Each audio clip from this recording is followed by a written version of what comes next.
Hey, what's going on, everyone? My name is Matt Jarbo. This is the Mundane Matt channel. And over the course of the past, I want to say years, there's been this ongoing campaign to get Backpage.com off the internet. And just a few months ago, they succeeded. It was seized by the FBI. It was shut down, and very much for the betterment of anyone out there trying to fight back against child trafficking and sex trafficking and things like that, because this was the #1 online facilitator for that, in my opinion. And they knew it. That's the worst part about it. They knew it, and they did it because it was profitable. And that is mind-bogglingly terrible. But at least now we got a bit more information, because the sales director for Backpage.com pled guilty to conspiracy. And this dude, he lays it out there. He lays it out for what they were doing and why they were doing it, and how they simply just didn't care. And that, to me, should tell you everything you need to know about freaking Backpage.com. Now, it says that the sales and marketing director for Backpage.com pleaded guilty Friday to conspiring to facilitate prostitution, acknowledging that he participated in a scheme to give free ads to prostitutes in a bid to draw them away from competitors and win over their future business.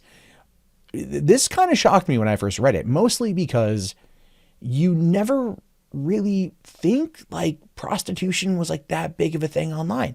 Like, you thought it would be so regulated, or so at least on the dark web or something, that it wouldn't be so openly accessible on Backpage or on Craigslist, right? And this is basically what it was trying to do. They were trying to fight Craigslist. Now, Dan Hyer is the second Backpage employee to plead guilty in cases in Arizona in which the site has been accused of ignoring warnings to stop running prostitution ads, some of which involve children. Authorities say the site brought in $500 million in prostitution-related revenue since its inception in 2004. $500 million. Right? Like, here's the thing. I am pro legalizing prostitution. I think that it is, the world's oldest profession for a reason. You legalize it, you regulate it, and you tax it, and you use it as an alternative source of income. Because think of it like this: our revenue to better our infrastructure, to better education, to better all these things that we need. $500 million in 14 years was brought in to this website because of prostitution. And how much of that included children? That is the most frightening aspect of this. That is insanely frightening to me. Now, some of the site's operators are also accused of laundering money earned from ad sales after banks raised concerns that they were being used for illegal purposes. In all, 6 others affiliated with Backpage.com, including founders Michael Lacey and Jim Larkin, still face charges in the case. Now, Hyer faces a maximum fine of $250,000 and up to 5 years in prison. As part of the plea, prosecutors will dismiss 50 charges of facilitating prostitution and 17 money laundering charges against him. It's unclear if the plea deal calls for Hyer to testify against others in the case. If they're going to drop, if he's pleading it down, right? If he's pleading it down, 50 charges of facilitating prostitution and 17 money laundering charges, and I'm pretty positive those would definitely equal. And probably go as far as say life in prison. I'm no lawyer, but I'm just gonna make that assumption. I'm pretty positive this is a guy who's gonna go out there and be like, they did it. They did it. I'll tell you where the bodies are buried. I'll tell you where the kids were stolen from. I'll tell you all these things. Just don't send me to jail. I'm a Rick Gates, this bitch. That's basically what it feels like to me. Now, Hyer said that about 10 or 11 years ago, his company would copy ads from the adult section of Craigslist and other sites, repost them on Backpage.com, and then offer a client a free ad, which prosecutors was offered for a trial period. Hyer also said that the ads were sometimes illegal because they contained links to other sites that let customers post reviews of their experiences with prostitutes. Yeah, I've read a bunch of those websites, and they are very interesting. When it's all like, you go on those ads on Craigslist, because I've trolled through when I was bored, and never bought, never purchased, just trolled through, and you would find links that would lead to these like hooker review pages. You would find those links, and it's really funny to sit there and read what people, they'd have like a whole lexicon of words, what they all mean and all that jazz. And that's ultimately, it was fascinating. If you could find those still around, I would recommend, like, Yelp for hookers is truly interesting. But it's interesting that the ads were illegal because they contained links to that other website, because it is a crime that's facilitating it, possibly. The object of the strategy was to compete with Craigslist and increase Backpage.com's revenue. An indictment filed on the case alleged Backpage.com used a strategy in Nashville and other cities planned to expand such efforts into Los Angeles and New York, which makes sense. You start small, you go to a small area, you figure out how best to implement your plan, how best to implement your strategy as a way to beat Craigslist, as a way to fight back against them, and then you can move into larger markets and larger areas as a way to do that. Again, I'm not against the idea of this ultimately, because it does make sense from a business perspective, and I do feel prostitution should be legalized. But when there are children involved, no. I'm dead positive that they knew that this stuff was there. This Hyer guy, you don't do it for as many years and not end up going like, that one maybe looks a little bit, I'm just gonna look the other way on this one because of the bottom line.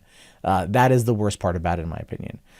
Now it says, asked by U.S. District Judge Stephen Logan whether he was agreeing to the plea deal because he believed he was guilty of the conspiracy charge, Hyer responded, "Yes, Your Honor." Moments before pleading guilty, an emotional Hyer lifted his glasses to wipe his eyes with a tissue. And there is a thing to be said about the moment of realizing that you are guilty of something, and that moment of, I guess you could call it mea culpa, and acknowledging that you've made mistakes and that you've made errors. And I think everyone, you clearly not everything's on this level. This isn't a big thing, but you have to ask yourself if the person really does feel that way. And I think when you get hit with something like that, you kind of have your own coming to Jesus moment and accepting the mistakes that you've made. Other people don't have to accept those mistakes because that's never the way it works, but you have to accept them, and then you have to find a way to move forward. Now, Backpage.com is a Dutch-owned limited liability corporation. Its principal place of business is in Dallas, and federal officials say it kept its bank accounts and servers in Arizona. Another employee of the site, CEO Carl Ferrer, has previously pled guilty to a separate federal conspiracy case in Arizona for money laundering in California. In addition, the company pled guilty to human trafficking in Texas and in money laundering conspiracy case in Arizona. Ferrer has agreed to testify against others. The 6 remaining defendants in the Arizona case are scheduled for trial in January 2020. They have pleaded not guilty to the charges. Yeah, they can not plead guilty to the charges all they want. When your CEO is sitting there going like, yeah, I'm gonna turn on you guys, and then you've got the sales director coming out saying like, here's what we did, and I'm gonna plead down to a bunch of this stuff because they're gonna want to take this thing down.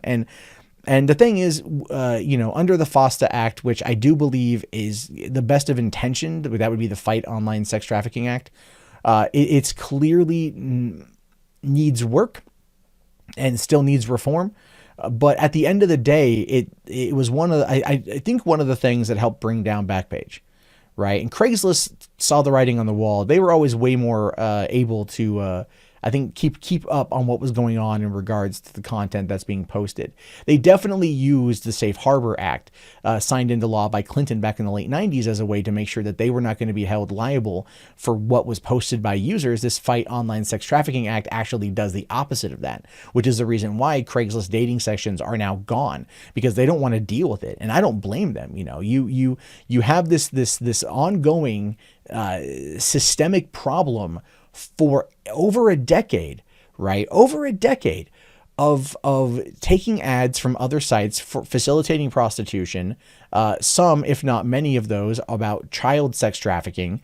You make $500 million over the course of that time doing other shady shit in the process. And then, yeah, you get busted. And, that's the thing is, these guys have run a lawn scam. And you know what? They say sunlight's the best disinfectant. So dragging it out and dealing with it there is the best course of action. And the thing is if this helps protect some children, I'm more than happy to see it utilized. I'm referring to the FOSTA Act. There's a lot of this terrible shit in the world.